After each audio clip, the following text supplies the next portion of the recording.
മുഖത്തെ രോമ വളർച്ച, അതായത് അൺവാണ്ടഡ് ഫേഷ്യൽ ഹെയർസ്, അതായത് മുഖത്ത് എക്സസീവ് ഹെയർ ഗ്രോത്ത് ആയിട്ട് വളരെയധികം പേഷ്യൻസ് ക്ലിനിക്കിൽ എത്താറുണ്ട്. ഇവരൊക്കെ ചോദിക്കുന്ന ഒരു കാര്യം എന്തെന്ന് വെച്ച് കഴിഞ്ഞാൽ, ഞാൻ ഷേവ് ചെയ്യണോ പ്ലക്ക് ചെയ്യണോ, ഏതാണ് ഏറ്റവും നല്ലത് എന്നാണ് ചോദിക്കാറ്. പക്ഷെ ഷേവിങ്ങും പ്ലക്കിങ്ങും അല്ല ചെയ്യേണ്ടത്, നിങ്ങൾ ആക്ച്വലി ലേസറാണ് ചെയ്യേണ്ടത്. അതായത് ലേസർ ഹെയർ റിമൂവലാണ് നിങ്ങൾ ശരിക്കും ചെയ്യേണ്ടത്. ഷേവ് ചെയ്യുന്ന സമയത്താണെങ്കിൽ റിപ്പീറ്റഡ് ആയിട്ട് ഷേവ് ചെയ്യുന്ന സമയത്ത് അവിടെ പിഗ്മെന്റേഷൻ ഉണ്ടാവാൻ സാധ്യതയുണ്ട്.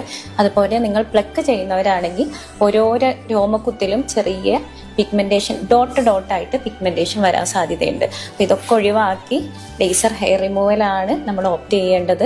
ഏറ്റവും എഫക്റ്റീവ് ആയിട്ടുള്ള, ഇന്ന് അവൈലബിൾ ആയിട്ടുള്ളതിൽ ഏറ്റവും എഫക്റ്റീവ് ആയിട്ടുള്ള എന്നാൽ സൈഡ് എഫക്ട്സുകളൊന്നും ഇല്ലാത്ത ഒരു ഹെയർ റിമൂവൽ മാർഗമാണ് ലേസർ ഹെയർ റിമൂവൽ.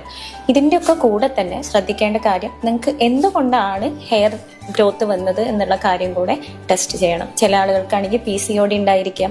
PCOD ഉണ്ടെങ്കിൽ അതിനനുസരിച്ചുള്ള ഡയറ്റ് പ്ലാൻ ഫോളോ ചെയ്യണം. അതുപോലെ റെഗുലർ എക്സസൈസ് ചെയ്യണം.